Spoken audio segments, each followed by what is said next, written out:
no lograr nada, absolutamente nada en 6 años. Yo iba, entrenaba, me esforzaba un montón y no lograba. Cada año que iba a competir, perdía, y así pasaron 6 años. Yo creo que de los problemas más importantes no son los tangibles, no han sido el problema de lesión, no han sido problemas económicos, sino tal vez el problema en yo no haber confiado antes en mí, porque si hubiera confiado antes de mí, yo creo que mi carrera deportiva hubiera sido exponencial muchísimos años antes. Pero yo creo que es de los más importantes. El hecho de a veces uno mismo hacer caso a esa vocecita que te dice como, uy, creo que no puedes, creo que no sirves para esto. Cuando ya llevaba lesionada muchísimo tiempo, llevaba casi lesionada o 1 año y medio o 2, y yo normalicé el dolor, me dije, ok, o sea, no sabía ni que estaba lesionada, fue como, ok, me duele entrenar, me aguanto, lloro en silencio, que nadie me vea. Yo soy súper organizada con eso del saber el por qué pasan las cosas y en el cuaderno tengo, yo mismo me escribo cartas antes de competir y me digo como que, ok, todo está bien. Bienvenidos a Charlas con Juanpa. El día de hoy tenemos a una karateca que nos representa. Por favor, cuéntanos lo que estás haciendo, Cristina, por el mundo. Hola con todos, soy Cristina Arbe, tengo 26 años, llevo haciendo deporte ya 19 años, casi toda mi vida. Empecé con gimnasia olímpica a los 7 años, a los 10 años me cambié a karate y hasta el día de hoy. Vivo aquí en España, en Madrid, porque vine acá a estudiar la universidad y ahora ya voy a empezar mi maestría. Ahora haces karate, nos representas al Ecuador en varias competencias internacionales, pero antes de hablar de eso, regresemos a Cristina de niña. Cuéntanos un poquito de tu infancia. Mi infancia, yo creo que sí, yo me caracterizo por ser una persona como muy disciplinada. Yo no recuerdo, mi mamá me cuenta que cuando yo era pequeñita iba a la guardería, mis profesores me ponían a hacer alguna tarea de pintar o poner video sobre alguna imagen, yo acababa mi tarea, no me distraía, lo hacía, lo cumplía y me iba a ver a mi hermana. Como que desde ahí se dieron cuenta de que yo era una persona súper disciplinada, me ponían a hacer algo, lo cumplía y yo creo que eso es lo que más me caracteriza. Yo creo que de ahí ya se dieron cuenta que tenían que meterme en el deporte. ¿Por qué empezaste por gimnasia? ¿Por qué llegaste ahí? Yo empecé por un curso vacacional. Mi papá siempre ha sido una persona súper activa y la idea de tenernos en el deporte constantemente para él era como algo importante. No quería que nosotros nos quedemos en casa no haciendo nada, viendo novelas o cualquier cosa. Entonces, a los 7 años nos llevaron a un curso vacacional en la concentración deportiva de Pichincha de gimnasia. Y de las 100 niñas que estaban ahí, recuerdo que hicieron una mini competencia para seleccionar a 5. La niña que ganaba de las 5 entraba a la selección nacional. Y bueno, acabando el curso de vacaciones me llamaron para hacer como mini competencia y seleccionar a una. Y recuerdo que me hicieron una prueba de correr y dar un rol y regresar. Me paré, respiré, esperé unos 2, 3 segundos y lo hice. Después hablaron con mis papás y le dijeron a mis padres que fue porque vieron que me tomaba el tiempo para hacer las cosas y hacerlas bien. Así que del grupo de las 5 niñas me seleccionaron a mí y con eso ya me quedé en gimnasia olímpica. ¿Y ahí competiste también? Sí, sí, competí. En gimnasia en realidad fue una etapa muy bonita, pero también muy exigente, y me exigió un montón, porque ya empecé tarde a comparación de los niños de gimnasia, ellos ya hacen gimnasia desde los 5 o 4 años, o sea, desde muy pequeñitos, y yo empecé con 7. Entonces yo misma me sobreentrené y esa fue una de las razones que me retiré. Pero sí que llegué a competir, competí en un campeonato nacional. De hecho, tengo unos videos que son súper chistosos porque por más que entrenaba, ese no era mi deporte. Yo ahí salí volando y todo del campeonato nacional. ¿Y, y cómo llegaste al karate? O sea, porque sí es un cambio totalmente diferente. Tacto y el otro, nada que ver. Sí, a karate llegué porque como de las 5 niñas que seleccionaron para poder estar en la selección nacional, me seleccionaron a mí y mi hermana, que también empezó el curso vacacional en esa época conmigo, a ella no le seleccionaron. Entonces mi mamá vio una alternativa de qué hacemos con esta niña, porque ella también tiene que estar en el deporte, ella es súper activa. Y mi hermana empezó con karate. Entonces yo recuerdo salir de los entrenamientos de gimnasia, bajar unas escaleras que hay y verle a ella entrenar, entrar al dojo de karate y verle a ella entrenar karate. Entonces, a mí me gustó un montón, porque en gimnasia hay esta como rutina de pista, lo que se hace en la pista, y en karate hay el kata. El kata es como una rutina igual como en gimnasia. Y yo vi eso y me enamoré. Y ya me quedé ahí. Además que yo dije, ok, aquí en karate no me voy a dar mortales, no me voy a caer y no me voy a lesionar. Entonces me cambia a karate. Fue Pero amor así, eso que amor a primera vista. y ya vas haciendo deporte muchos años, prácticamente toda tu vida. ¿Cuál ha sido el punto más difícil que has tenido que superar en estos años? Ese, yo creo que esa es una muy buena pregunta, porque decirte una cosa o un problema en específico me es tan complicado porque creo que a lo largo de mi carrera deportiva he tenido un montón de problemas, tanto económicos, tanto de lesión, desde empezar de cero en otro país o poder organizarme entre la universidad y la vida deportiva. Y leí una frase en un libro que decía que la vida es en esencia un sinnúmero de problemas, pero problemas bonitos. Y yo recuerdo ya empezar en karate y no lograr nada, absolutamente nada, en 6 años. Yo iba, entrenaba, me esforzaba un montón y no lograba. Cada año que iba a competir perdía. Y así pasaron 6 años. Yo creo que de los problemas más importantes no son los tangibles, no han sido el problema de lesión, no han sido problemas económicos, sino tal vez el problema en yo no haber confiado antes de mí, porque si hubiera confiado antes de mí, yo creo que mi carrera deportiva hubiera sido exponencial muchísimos años antes. Pero yo creo que es de los más importantes. El hecho de a veces uno mismo hacer caso a esa vocecita que te dice como, uy, creo que no puedes, creo que no sirves para esto. Recuerdo que estuve en ganar nada, me fui a una competencia, me fui a una base de entrenamiento en España en el 2017, que esa fue la primera vez que yo llegué acá. Y después de 6 años, sin ganar nada, yo vine acá con mi entrenador de Ecuador, que se llama Marcelo Abril, y vine acá a entrenar con Luis María. Y después de 6 años de no ganar absolutamente nada, en una semana de entrenamiento es imposible que puedas corregir errores de 6 años que ya los tienes interiorizados. Pero creo que fue el hecho de yo decir, okey, voy a disfrutar del karate, voy a disfrutar aprendiendo, voy a conscientemente obligarme a tener ese cambio de mentalidad. Yo creo que en una semana es imposible corregir, pero ese cambio de mentalidad que yo regresé a la semana siguiente de haber acabado la base de entrenamiento aquí, regresé al campeonato sudamericano y llegué a la final. Yo creo que ese es de los problemas más bonitos que he tenido, porque problemas casi no me gusta llamarlas así, sino como mini retos que he tenido en mi vida. Como que, okey, no pasa nada. Tienes un problema, pero puedes solucionarlo y puedes de eso hacer un problema bonito. ¿Qué hiciste para cambiar? Un hack que a la gente que nos escucha le pueda servir. Como decir, a ver, la Cris cuando estaba en ya 6 años entrenando, seguía, no paró, porque claro, también es más fácil decir ya no sigo. De aquí no tengo resultados. Y a veces uno quiere parar, pero luego de viajar a España, en ese momento dices, quiero hacer un cambio de mentalidad, pero ¿cómo lo hiciste? ¿Cómo lo trabajaste? ¿Qué les podrías decir a la gente que nos escucha que esté viviendo algo similar? Que les se pueda servir tu experiencia en esto. Yo creo que lo más importante es como confiar en ti. Y una vez, yo creo que una meta grande, una meta de esas bonitas, de esas que te transforma tu vida, siempre surge a raíz de un problema. Y ese problema a lo mejor es la carencia de algo, no sientes insuficiente en algo y en ese caso yo necesitaba como demostrarme a mí misma de que tantos nos que he recibido en toda mi vida, sí podía llegar a un sí y fue apostar al 100% en todo. Entonces me organicé muchísimo, yo creo que eso es uno de los hacks que puedo dar, la organización es súper importante.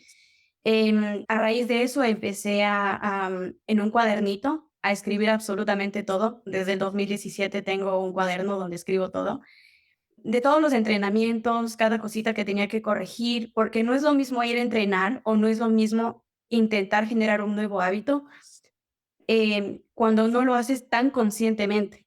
Yo quería mejorar, pero sabía que si quería mejorar tenía que ser consciente de mis errores. Y para poder estar consciente de mis errores, dije, ok, voy a escribir en un cuadernito. Entonces empecé a escribir en un cuadernito absolutamente todo lo que tenía que mejorar. Me empecé a decir a mí misma que todo lo que vale la pena tiene su tiempo todo lo que vale la pena tiene su tiempo en llegar, así que no hay que apresurarse para eso.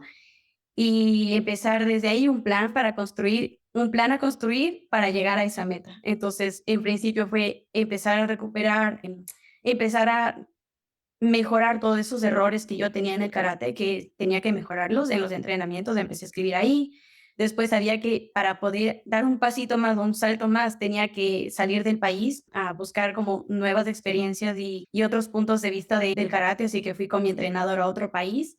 Y a partir de ahí, también lo más importante creo que fue el yo conscientemente decirme, ok, tú vienes a disfrutar, los resultados no te definen, tú no eres resultados y disfrutar es lo más importante y más que todo confiar en ti. A veces los resultados tardan mucho en llegar o a veces no llegan, pero creo que la clave está en disfrutar. Si tú dejas de disfrutar, todo esto se vuelve una tortura. La organización y todo lo que tiene que ver con la parte mental en confiar en uno mismo. Viéndote que eres suficiente, que tú puedes, que la batalla es contra uno mismo. Muchas veces uno cuando, si bien es cierto, cuando estás en alto rendimiento buscas ganar, obviamente estás entrenando para eso. Pues yo también soy nadador, yo soy Sí. nadador de aguas abiertas, aguas frías. Entonces, si bien es cierto, hay esa gana también de estar. Cuando Ujú. vives el presente completamente, como tú mencionas, cambia algo en ti. O sea, yo lo manejo igual. Por ejemplo, en nadar 22 kilómetros en agua fría, pleno. Entonces, en Wow. este proceso de nadar, claro, tú puedes decir cualquier cosa en tu cabeza y te puede dañar el proceso. Pero Sí, si lo vives, lo disfrutas, vives del presente, vas pasando. Así que me uno a tus hacks. Están muy sí, sí. buenos. Están excelentes. Y el tema de anotar me parece muy bueno. Yo no lo hago, así que lo voy a implementar. Porque en Ujú. realidad es irte dando cuenta que tienes que mejorar mañana. Porque tal vez al salir del entrenamiento te diste cuenta y al otro día ya no te acuerdas qué nomás era de hacer. Me Sí, parece muy, muy bueno eso de ir anotando, ir haciendo sí. con una bitácora. Sí, incluso cuando se compite, yo creo que también es importante ir anotando todas las sensaciones. Yo soy súper organizada con eso del saber el por qué pasan las cosas y en el cuaderno tengo, yo mismo me escribo cartas antes de competir y me digo como que, ok, todo está bien. Yo voy a intentar hacer lo mejor de yo misma, me firmo como para yo misma hacerme un contrato de que lo voy a hacer bien y lo voy a disfrutar. Y es bonito porque incluso tú ese cuaderno después lo tienes para volver a leer y decir, ok, yo tenía este problema y lo superé, o yo tenía este error entrenando y ahora veo que fue hace 5 años o hace una semana atrás, pero conscientemente lo corregí. Muchas veces son errores técnicos, de entrenamiento, lo que sea, pero también hay muchos en la parte mental, psicológica, tratar de quitar como que esos malos pensamientos que se vienen a la cabeza. Yo creo que es bonito. Yo desde los lo hago y ahí tengo mis cuadernos como un tesoro. Te cuenta seguramente otro hack de escribirte una carta antes de algo importante. En tu caso, por ejemplo, antes de una competencia, pero realmente también es chévere escribirse a uno mismo. Es bonito eso de hablarse a uno mismo y ponerlo por escrito. También afloran otros sentimientos que normalmente no lo hacen de otra manera. Sí, sí, totalmente. Hasta para el recuerdo. Chris nos va a compartir una de esas fotos para poner en este podcast. Entonces, ¿Es en de una de serio? estas cartas. O sea, voy a mostrarlo así, pero yo tengo como por ahí un montón de cuadernitos que están por ahí y pues lo muestro, lo muestro. Chévere. Y ya, volviendo a lo que estábamos trabajando, comenzaste en el deporte muy temprano, empezaste el karate, fueron 6 años de estar entrenando sin llegar a un logro como lo querías o lo buscabas. Luego de ir a España, regresas y comienzas a ver resultados. Sí. ¿Qué se sintió el primer resultado? Uf, se sintió gloria. O sea, yo creo que han pasado tantas competencias, desde aquella vez, pero yo creo que esa ha sido de la más especial que pude haber tenido. Porque hubo muchos nos por todos lados, y tener un primer sí, y después de darte cuenta de que todo fue mental, o sea, todo fue la vocecita que te decía: "Uy, creo que no sirves para esto", porque nadie me decía a mí que yo no servía, era más, yo era peleando contra mí misma, y, yo creo que se sintió a gloria. Fue los más lindos que he tenido en mi vida, de, okey, o sea, voy a competir y lo disfruto, y después de 6 años de estarla luchando, al fin llegó. Creo que es el más bonito. Ahí uno se da cuenta que cuando uno le hace las cosas con amor, con dedicación y con paciencia, sí, a veces no llega, pero muchas veces sí llega el resultado. Claro, pero si disfrutas del proceso, no Mm, importa el resultado que llegue. Ya lo disfrutaste, ya lo sí, trabajaste también. Y eres una persona diferente de cómo empezó a cómo está ahora. sí, sí, tal Entonces, cual. es parte de eso. Y dentro de este, bueno, ya fue tu primer logro y de ahí has venido cosechando muchos logros. La meta, uno tiene una meta y para conseguir esa meta vienen más problemas para poder llegar a esa meta. Creo que a partir de ahí, ya en serio, dije, ok, soy una deportista de élite, porque me parece que ese año fui a Juegos Bolivarianos, en Santa Marta, y quedé medalla de bronce y a partir de ahí entré al alto rendimiento. Esa gran meta que la conseguí conllevó más mini retos que iban a sumarse en mi carrera deportiva. Ya no era solo llegar, competir y disfrutar, porque también ya estaba ahí, tienes que rendir y tienes que dar resultados. A partir de ahí ya fue como muchísimo más en serio. Empecé por Juegos Bolivarianos del 2017 con medalla de bronce. Del ciclo olímpico fui a Juegos Sudamericanos, fui a Juegos Panamericanos, fue súper lindo porque después de 30 años de no haber abierto una plaza para cada Panamericanos, lo abrieron. El último que compitió en Juegos Panamericanos fue mi entrenador. Y después de, creo que pasaron 30 años, volví a clasificar yo en kata y a competir ahí. También tuve medalla en campeonatos panamericanos, campeonatos sudamericanos en juveniles y quintas panamericanas y Juegos Bolivarianos. Bueno, yo tengo una lista de las competencias, pero yo creo que las más importantes han sido los Juegos Bolivarianos. El ciclo olímpico. Ya nos comentabas que haber ganado después se sentía gloria, Sí. pero ¿cuál de todos estos otros logros que has tenido tal vez no se ha sentido igual, pero ha sido muy significativo para ti? Creo que fue Juegos Panamericanos de Chile del 2023. Haber ganado medalla de bronce en Juegos Sudamericanos, no me acuerdo en dónde fue, pero bueno, en el 2022, me dio la clasificación a Juegos Panamericanos y yo iba con esa presión, ya es la segunda vez que clasificas a Juegos Panamericanos, tienes que ganar, tienes que hacerlo bien, hasta que por ahí encontré un cuadernito bonito que me acuerdo que mi mamá me reenvió y yo lo iba leyendo de camino a Juegos Panamericanos y ahí decía como tú no eres tus resultados. Entonces, eso se me quedó guardado en la cabeza y dije, voy a disfrutar no haber pasado las fases de los bronces porque hubo un empate, me dolió un montón. Me acuerdo que me encerré en el baño a llorar y ahí me quedé un buen rato.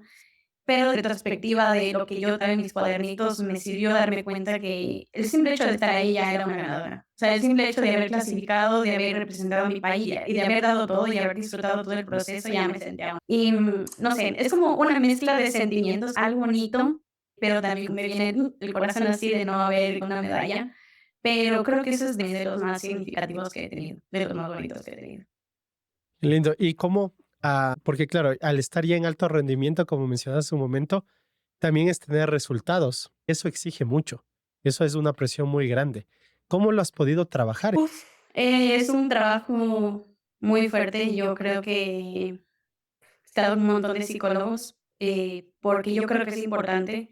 No necesariamente tienes que ir a un psicólogo cuando estás mal, es una herramienta más y incluso mucho más para los deportistas porque estamos sometidos a alta presión. Constantemente tenemos la presión de uno mismo, que creo que esa es la más complicada de gestionarla, la presión de los medios, la presión del ministerio, de todos los organismos que están pendientes de los resultados. Yo creo que una de las cosas que me sirvió a mí para poder gestionar eso fue yo escribirme una carta, recordarme conscientemente todo el proceso que yo he hecho para llegar a esa competencia y decirme, ok, porque a veces se nos olvidan los deportistas, nosotros entrenamos tanto, queremos un resultado, pero a veces se nos olvida de, ok, no pasa nada si no consigues un resultado, no se va a acabar el mundo.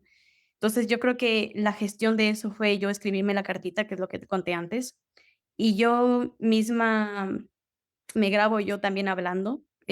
Antes, cuando empiezo a competir, o perdón, en el calentamiento me suelo poner mis audífonos y me escucho yo misma diciéndome, Cris, todo va a estar bien. O sea, tranquilizándome porque es como, si no le doy chance a que la cabecita, a que la vocecita de mi cabeza empiece a decir, uy, no estás bien preparada, o la típica voz que aparece, yo misma conscientemente me pongo a mí misma hablando cosas buenas, yo creo que también sirve un montón. Entonces, no sé, ha sido un conjunto de cosas que las he ido haciendo desde la cartita, desde yo misma escuchándome y diciéndome cosas bonitas, de competir o antes de entrar a competir, cuando ya no tengo mis audífonos, yo misma decirme: "Cris, todo va a estar bien". Yo creo que es un proceso conscientemente es fuerte, porque no estamos acostumbrados a hablarnos bonito. Yo creo que la mayoría de gente cuando hace algo dice: "Uy, qué tonto que soy". Y eso, el hablarte a ti mal, en tu cabeza se queda eso guardado. Entonces, yo creo que el hablarte bonito es una acción, que es bonita, pero que tiene trabajo, acostumbrarle a uno mismo a hablarse bonito. Y es parte de amarnos, que es importante hacerlo. Ahora, Cris, nos contabas que empezaste desde muy niña. ¿Cómo fue tu tiempo en el colegio, en la escuela? ¿Cómo fue ese compartir?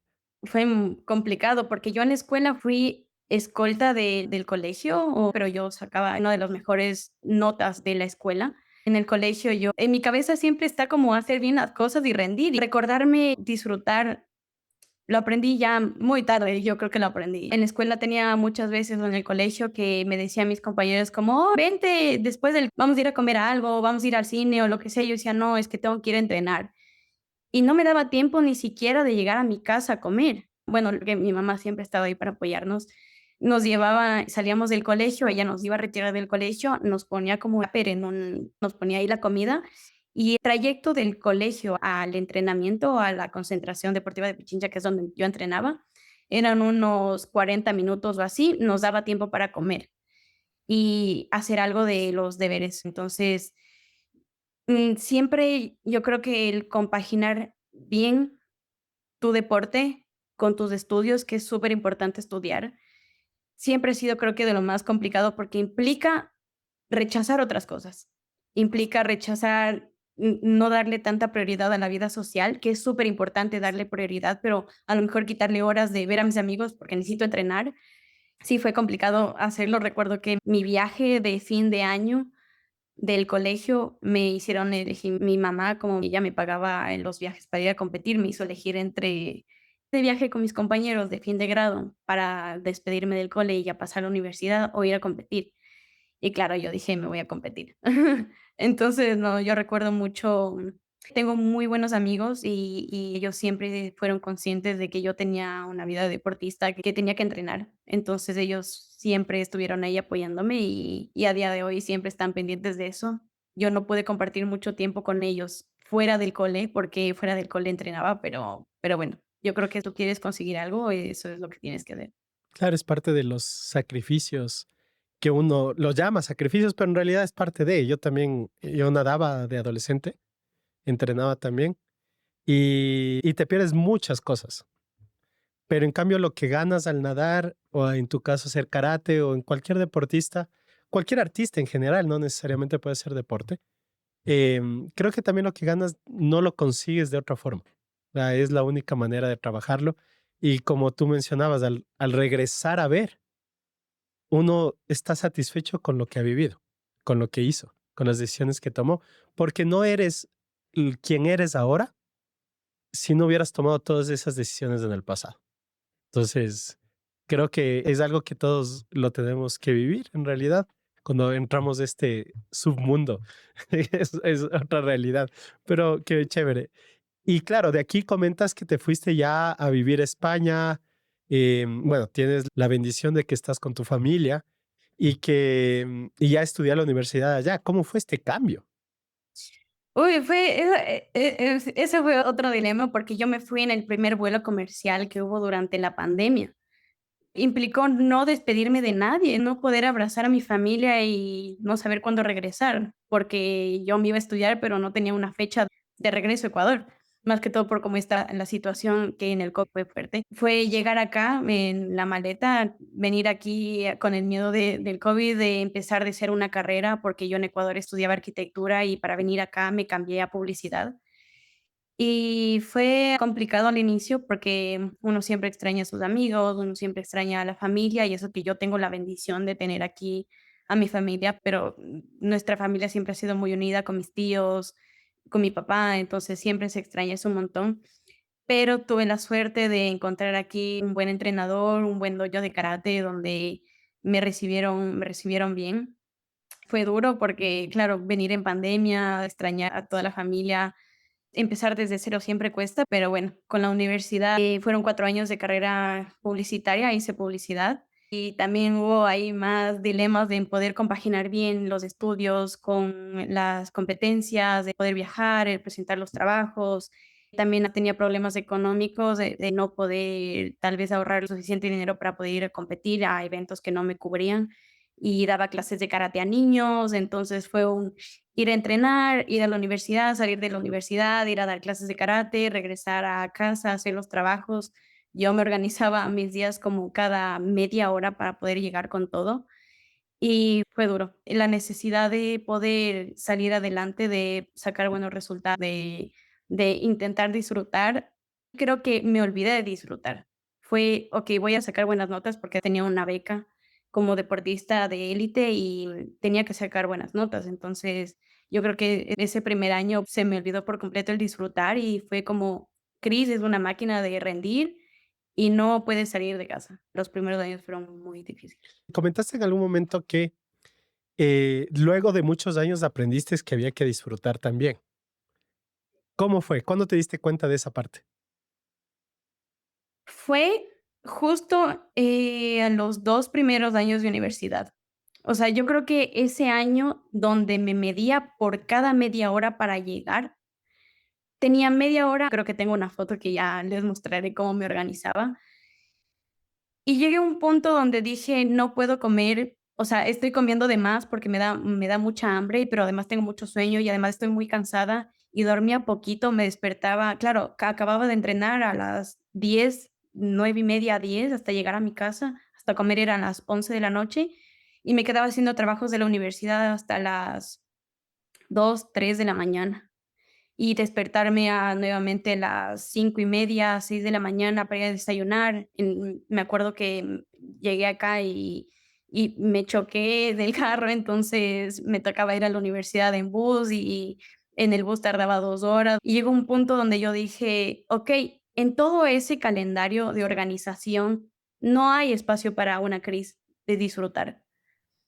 Yo era inmensamente feliz porque yo entrenaba, hacía lo que yo tenía que hacer, pero ahí es cuando dije: "Okey, no estás disfrutando de compartir tiempo de calidad en familia, de salir a conocer Madrid, de, no sé, o sea, de disfrutar, o sea, de tener una vida como más allá del karate". Porque yo decía como que: "Okey, karate yo no, ¿qué hago? No sé quién soy".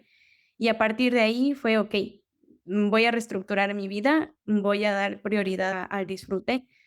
Y claro, como un indicador del que eso no, tal vez no pueda llegar a pasar es, okey, cuando deje de disfrutarlo, de disfrutar entrenar y competir, yo creo que hago un pare ahí en las competencias o hago un pare ahí en mi vida como Cristina competidora. Entonces sí, fue complicado ese tiempo. Pero lo superaste. Sí, sí, sí. Yo ahí fue cuando empecé con todo el proceso de estar con un psicólogo, de yo misma grabarme hablando y decir: "Okey, voy a disfrutar", cambiar mi manera de hablar, de no decir: "Tengo que ir a entrenar", sino: "Quiero ir a entrenar", o "Quiero hacer tal cosas", no como obligación. Y sí, creo que a raíz de ahí empecé como que a quitarme cosas. Ya, dije: "Okey, no voy a dar clases de karate a niños porque eso me está quitando tal vez una hora de poder estar en casa un poquito más tiempo". Y eso implicó no poder ahorrar del todo para poder ir a competir a ciertos eventos, entonces fue quitarme competencias que tal vez sí me las podía permitir no ir a competir, pero bueno, yo creo que estas son elecciones. Hay veces que uno tiene que poner como prioridad y el disfrute más que la responsabilidad de conseguir cosas, porque se vuelve una tortura antes que disfrutarlo. O sea, no somos unas máquinas y Sí, tiene que haber, equilibrio así. más bien es aprender a organizarse, a vivir bien. Por ejemplo, bueno, yo estudio filosofía y es interesante cómo Platón propone organizar el tiempo.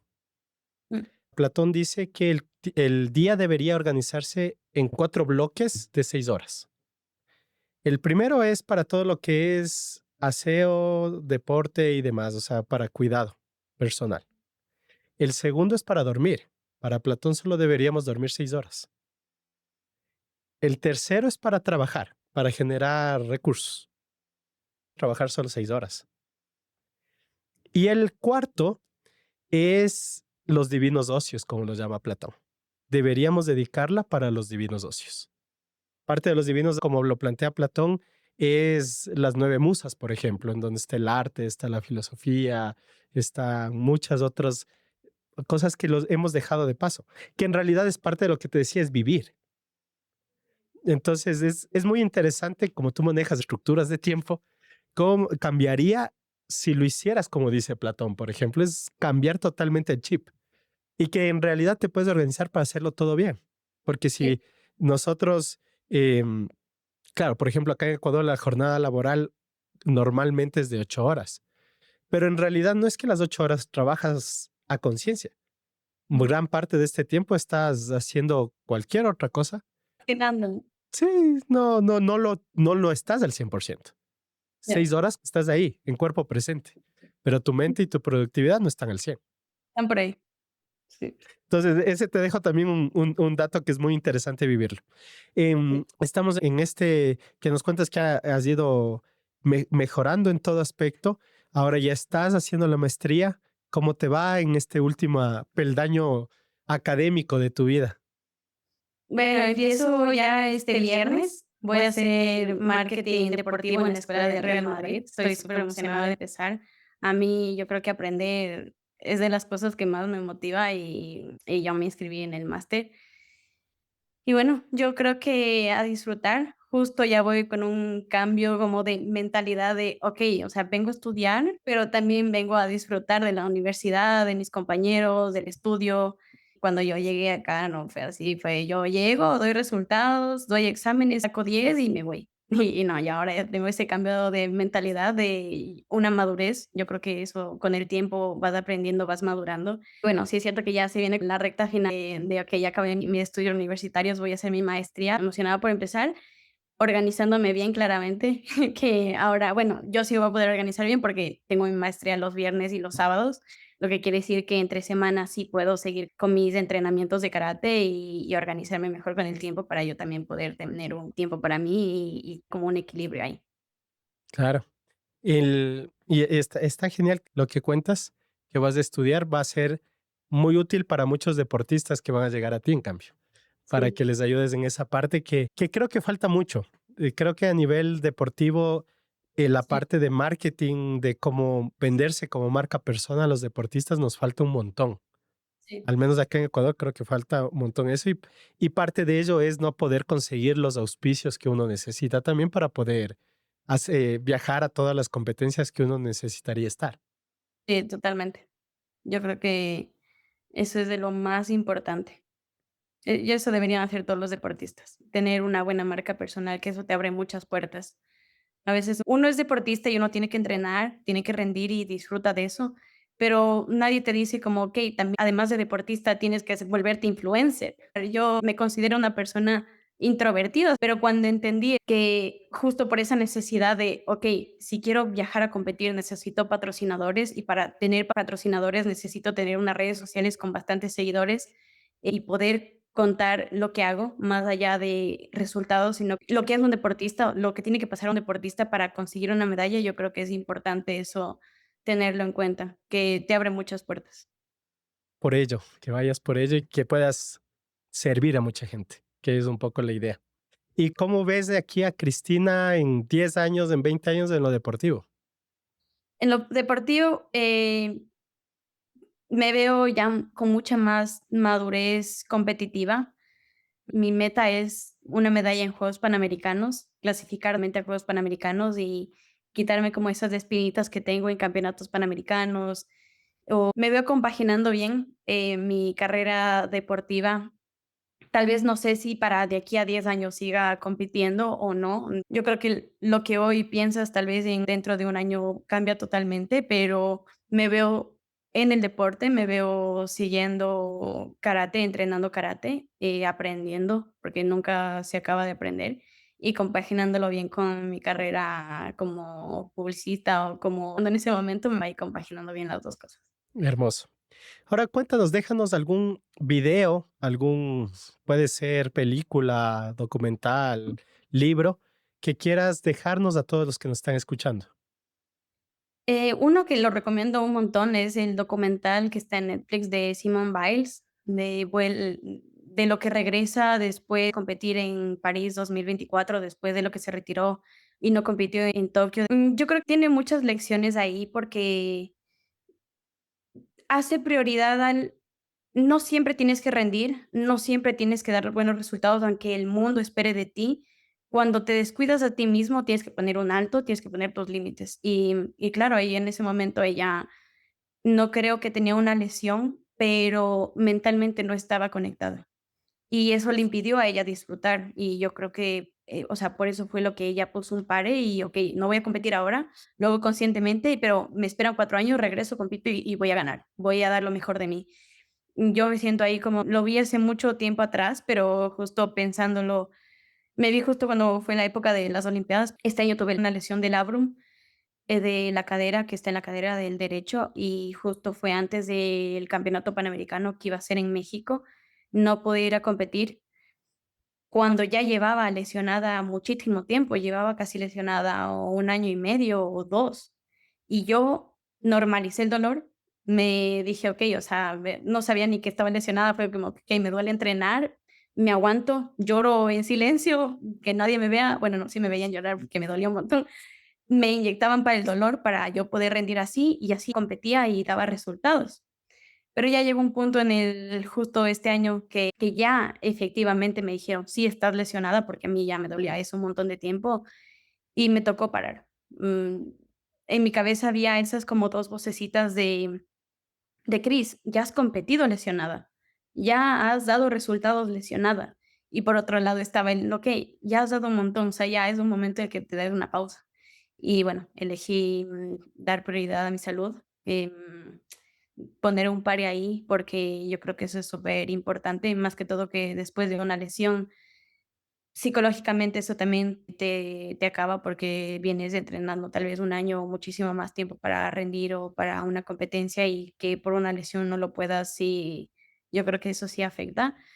Y además que, claro, después de la lesión terminé hace poquito cuando íbamos a grabar antes, lo de este podcast que fue hace, creo que el mes anterior, estuve en el hospital. Me dijeron que tengo cálculos de los 2 riñones, que son unas piedritas chiquititas, pero aún así es como todavía el: "Cris, tienes que poner prioridad a tu salud". O sea, está bien parar un momento, no descuidarte, sino cuidar de ti y no sentir culpa por eso. Que yo creo que la mayoría de los deportistas cuando se lesionan, cuando no pueden ir a competir o no dan resultados, sienten culpa de no haber rendido, y eso no está bien. O sea, uno Exacto. tiene que estar consciente de, okey, o sea, no somos unas máquinas. O sea, podemos equivocarnos y hay lesiones, y las lesiones hay que tomarlas con calma. Hay a veces problemas, no estás conectado mentalmente y psicológicamente, a lo mejor no estás bien, y está bien darse una pausa. Uno siente esa culpa, pero está bien. O sea, uno tiene que después como levantarse de eso. Entonces, ahora te voy a dar un celular, te Ya. voy, a- te voy a entregar un celular y vas a mandar un mensaje de texto a todo el mundo y se va a estar traducido al idioma que cada uno habla. ¿Qué mensaje les enviarías? El mensaje que les enviaría, ay, qué buenas preguntas. Yo creo que sería en la vida sí vamos a tener caídas, o sea, caerse yo creo que es inevitable, es parte de la vida, y a veces a la gente no nos gusta cometer errores, no nos gusta caernos, pero yo creo que lo que nos define no es caerse y levantarse, sino que también te levantas. De todo el problema de lo que me caí, elijo levantarme bien, sacar todos los puntos positivos de eso y seguir adelante, no pasar página y tomarlo todo eso como un aprendizaje. Yo creo que eso es lo que nos define, caernos, levantarnos, pero que también nos levantamos de esa caída. Buenísimo, gracias. Ahora nos alistamos para el segmento El agua fría de la verdad. Segmento El agua fría de la verdad. Como saben, Chris va a ingresar sus manos en esa recipiente con agua con hielos. Puedes indicar un poquito que hay mucho hielo en la cámara para que la gente vea que sí va a Ah, estar heladito el tema. no sé Eh, si se ve, pero no lo puedo hacer bien, pero sí, está de aquí se ve el lago. entonces, y vamos a hacer 20 preguntas. Veamos si Chris termina las 20 preguntas o no. Oh, ¿qué tal está? Ya. ¿Qué kata de una rival admiras secretamente que nunca lo admitirías en público por la competitividad? Eh, yo creo que Juegos Panamericanos de Andrea Armada hizo, la medalla de bronce con esa kata y me encantó, me encantó. La hizo súper bien. ¿Qué kata? Creo que fue Cancushó, no, o fue Cancushó, una de esas 2. Pero yo creo que recuerdo haberle sido una de esas 2 que me gustó mucho. Nombra al atleta ecuatoriano de tu generación que en tu opinión sincera no ha logrado alcanzar el potencial que realmente tiene. ¿Que no ha logrado alcanzar o está en proceso de alcanzarlo? Puede ser, yo creo que es Valeria Echeverri, ella hace karate también y es una increíble competidora y yo creo que está en su proceso de conexión, que poquito a poquito le está consiguiendo, pero está ahí, está ahí. Ella va a llegar, yo sé que va a llegar. ¿Alguna vez has sentido que un juez te calificó a la baja por tu nacionalidad o por política interna de la federación? No sé, ya no puedo pensar, pero, no, sí creo que influye algo, o sea, que del país no haya tanta gente conocida, sí creo que influye un poquito, pero, no tengo un recuerdo de algún momento en específico donde eso haya pasado. ¿Quién crees que está vendiendo más la imagen del deporte que la ética marcial pura? Eh, yo, ya no sabría decirlo. Yo ¿Cuál es? me No hay problema. ¿Cuál de tus medallas de oro nacionales sientes que fue la más fácil de ganar al punto de no sentir que la merecías al 100%? yo creo que fue en los últimos campeonatos nacionales que hice.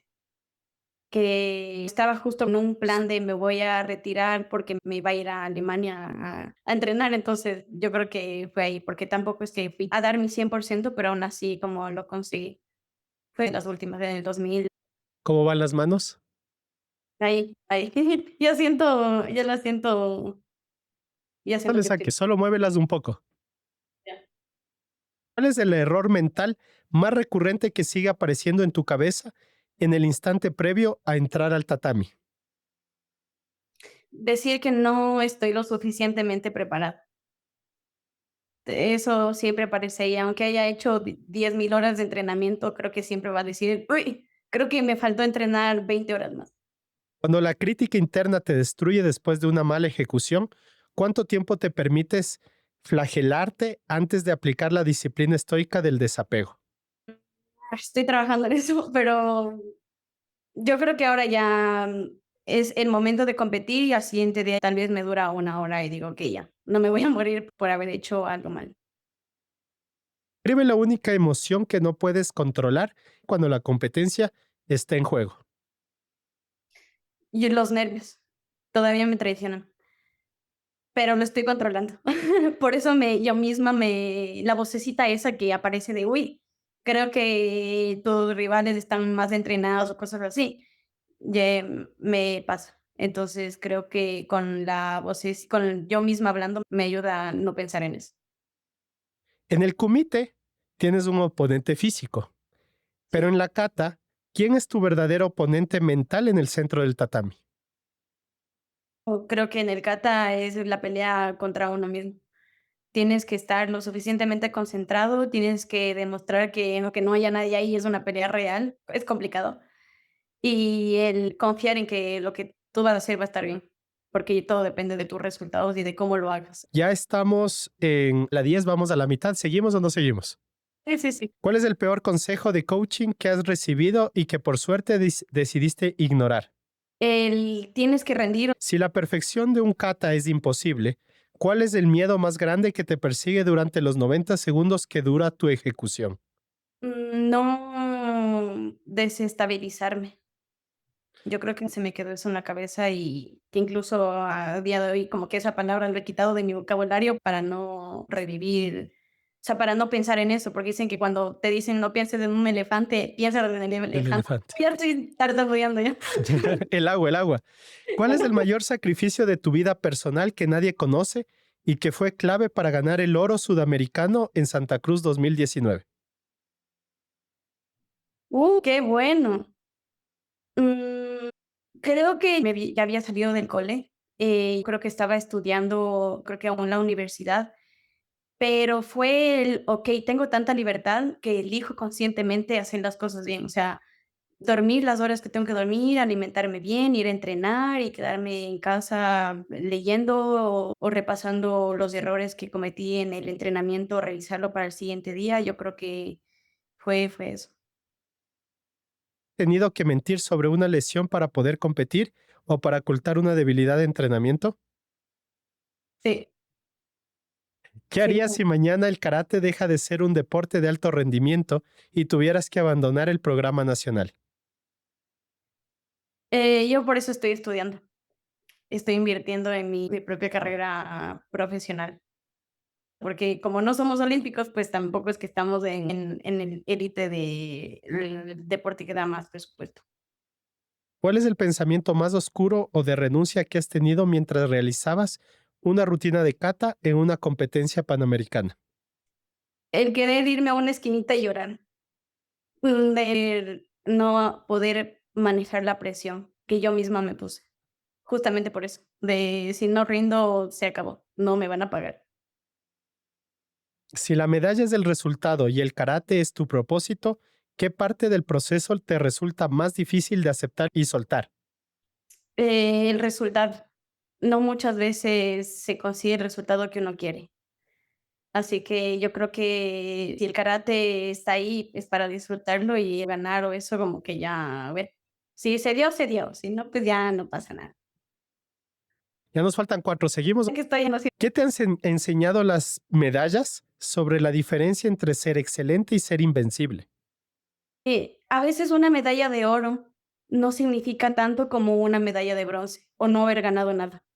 Yo he tenido medallas de competencias que he ido y competido y he dado buenos resultados, pero no creo que lo disfruté tanto en el proceso de que cuando conseguí el resultado fue como ya lo logré y lo cumplí y ya.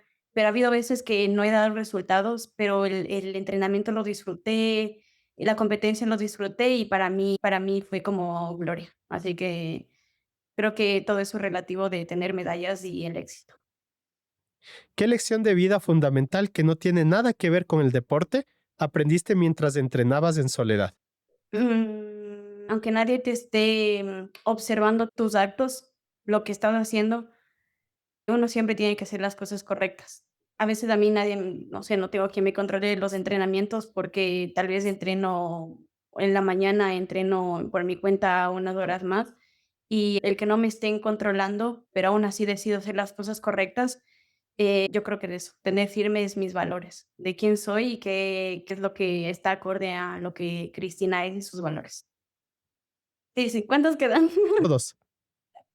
Vamos, qué tan duro es el dolor emocional de la calificación de un juez en kata? Mucho, por eso yo misma y del cuadernito que hablé antes que mi mamá me mandó, que decía que yo no soy los resultados. Y a día de hoy me lo sigo repitiendo. O sea, yo no soy mis resultados, porque uno puede tener un resultado excelente y uno se cree, pero la última Coca-Cola del desierto, pero eso, o sea, no soy mis resultados. Yo me quedo con el esfuerzo y el sacrificio y la dedicación que le he tomado. Genial. Y la última pregunta. ¿Cuál quieres que sea la única frase que la gente recuerde sobre tu carrera como seleccionada nacional de karate? Que ser deportista de élite va más allá de resultados. O sea, ser deportista de élite es alguien que rinde en base a un propósito y una pasión, y lo demuestra. ¿Qué Eso. tal las manos? ¿Cómo se sienten? Bien, ahí Cuéntanos en pueden seguirte. Instagram, como Cristina Orbe, que ahí es donde subo todo. De ahí tengo TikTok, pero esos son la réplica de lo que subo en Instagram, que estoy como Cris15Orbe o sí, Cris15Orbe. Entonces, muchas gracias por este tiempo. Ha sido genial esta charla y les invito a todos a ver el siguiente episodio.